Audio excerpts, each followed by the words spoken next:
Hello and welcome to the channel. Today we're going to compare two of the most popular entry-level espresso makers on the market.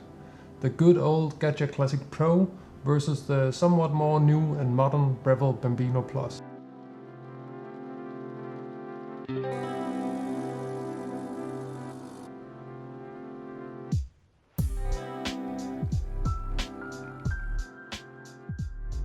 So let's first talk about the look and the design. The Gaggia Classic hasn't changed much since it was introduced back in the 90s. This model is called the Gaggia Classic Pro, but actually it's pretty similar to the original version with just a few upgrades. The most obvious thing is that you can now get the Gaggia in a bunch of different colors. I have chosen the white one here, which I think is actually quite good looking compared to the original chrome version. Then there's also the buttons, which are a bit bigger and more sturdy, and the logo that is placed differently and looks a bit different compared to the original version. Overall, I would say the Gaggia Classic looks pretty nice if you look at kind of old school Italian design. It's a little bit boxy, but it's not too big and it doesn't look like a toy. It's more like a real espresso machine. Design-wise, there are a few things I don't really like that much. For example, the plastic on the drip tray and the lid to the water reservoir feels kind of cheap and a bit basic, but overall it's not that bad. The Breville Bambino Plus, or the Sage Bambino as it's called here since I got my version in Europe, has a completely different design compared to the Gaggia Classic.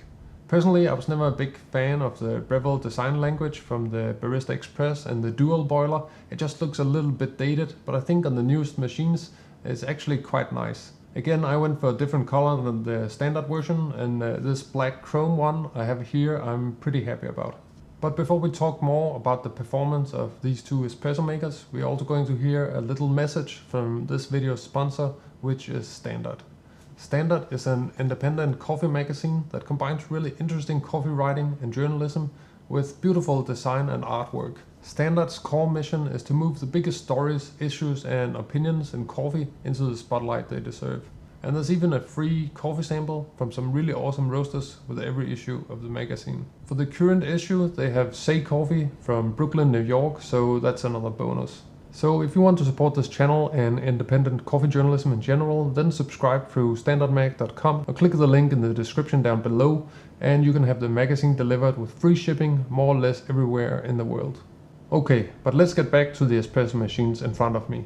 In the looks department, I'm not sure there's a clear winner. If you like classic Italian, you prefer the Gaggia, and if you're more into the modern compact look, then it's Breville. I will say that there are a few kind of really clumsy solutions on the Gaggia. For instance, I think filling the water tank on the Bambino is a lot nicer. On the Gaggia, it's pretty hard to take the water tank out. First you have to remove the drip tray and the pressure outlet. Alternatively, you can fill it on top of the machine, but then if you fill up too much water, then it will run out from the back side of the water tank. On the other hand, the drip tray on the Breville Bambino is really small because some space is used for the temperature sensor. So they both have small quirks and annoying things about them. So next thing, let's talk about how they work in general use. The Gaggia Classic gets up to temperature in 5 to 10 minutes, which is actually pretty fast, but it totally gets destroyed by the Breville Bambino, which can brew after just 3 seconds. The reason for these differences is because they use two different types of technology.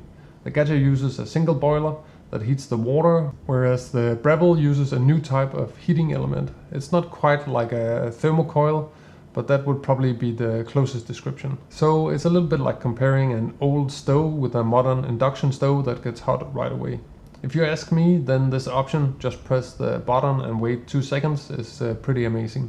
Also with the Bambino you always get the same temperature because it uses a PID. So with this machine you're kind of taking away a lot of the guesswork and difficulty of getting a consistent shot.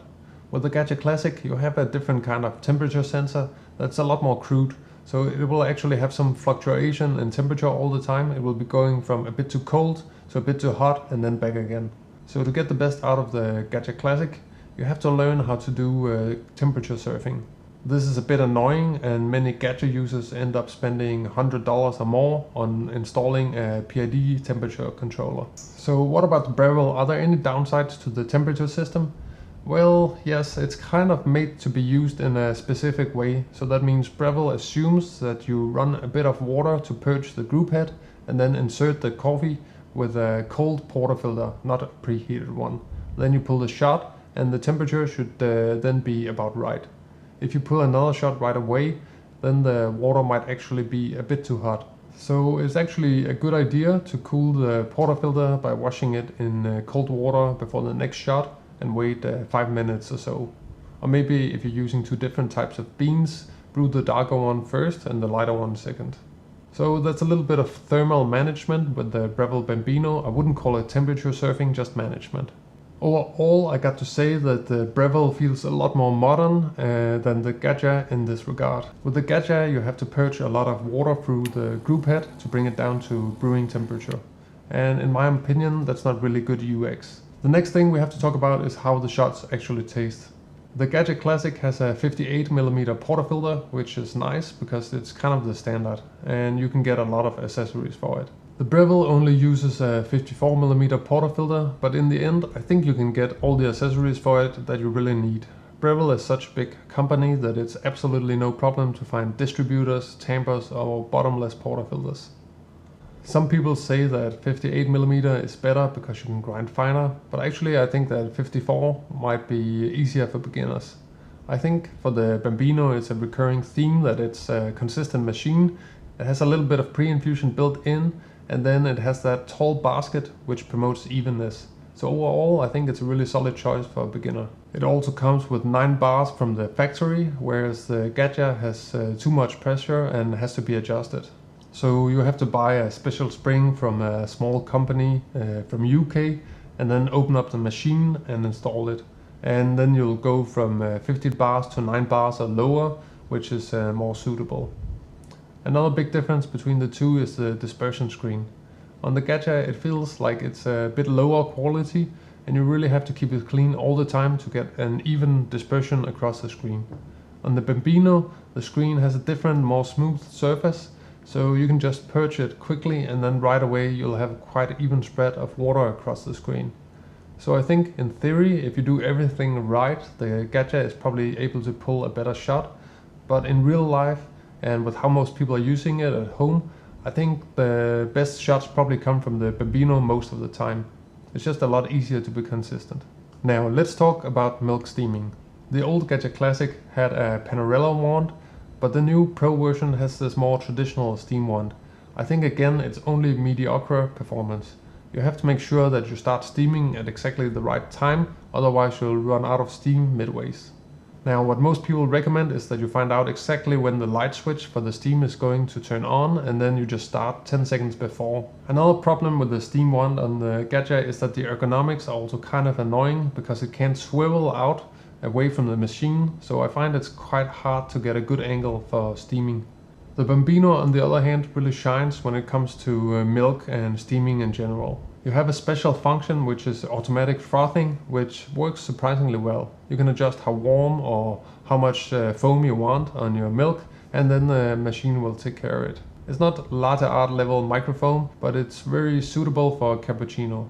The manual steaming mode is actually really powerful and it's pretty easy to texture milk. The unusual thing about the Bambino is that the steam wand will auto purge, which means that it will clear out a bit of water every time after steaming. I guess this is actually quite useful when you consider that this machine is aimed at more normal people rather than hardcore home baristas. I think it's time to talk about who these different machines are for. The Gaggia Classic has been a popular beginner model for a few decades now.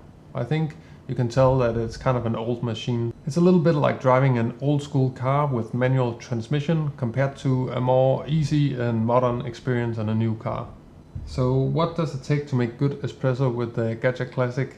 I think first you need to modify the pressure by installing the different OPV spring, and then you'll have to go online and really study different methods for temperature surfing and experiment for yourself. So this means that you will need a timer next to the machine and you will have to use it every time you want to make coffee. You will also have to clean the dispersion screen quite carefully between each shot. With the Bambino it's a lot more plug and play. You need a good single wall basket. The European version comes with that, and I think in the US you probably have to buy it on the side. I highly suggest that you also get a different portafilter for it, not because you can't make good coffee with the stock one, It's just because it's a little bit annoying to get into the group head. The third-party one for some reason just works a lot better and is easier to slide in. But other than that, it's just pretty straightforward to use the Bambino. So I think this is the machine for people who just want good espresso and cappuccinos without researching a bunch of weird stuff on coffee forums. Especially if you're into milky coffee, I think the whole experience is just a lot better on the Bambino. So what's good about the Gaggia Classic? Well, I think if you're a special kind of person who likes to research and you're kind of looking for a new hobby, then it will probably be a fun investment for you. You can get great espresso shots out of it when you learn how to use it, but it's something that will take a little bit of time and effort. This is also a machine that has been out for so many years, so you can find all kinds of spare parts for it if you need to repair it or upgrade it. If Gaggia really wanted to make a pro version rather than just a classic, it should come with a PID and be set to 9 bars from the factory. Then my opinion would probably be quite different, but at the moment I favor the Bambino Plus. But of course that's just my opinion. I'm also curious about what you think, so if you had one of these machines, then let me know down in the comment section below. And if you have any questions, then of course you're also very welcome to leave them down there, and then I'll try to answer them. That's it for today. I'll see you in another coffee video very soon.